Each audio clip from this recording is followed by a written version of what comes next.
ولوطا آتيناه حكما وعلما ونجيناه من القرية التي كانت تعمل الخبائث إنهم كانوا قوم سوء فاسقين وأدخلناه في رحمتنا إنه من الصالحين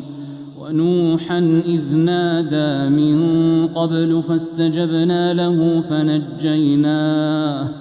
فنجيناه وأهله من الكرب العظيم ونصرناه من القوم الذين كذبوا بآياتنا إنهم كانوا قوم سوء فأغرقناهم أجمعين.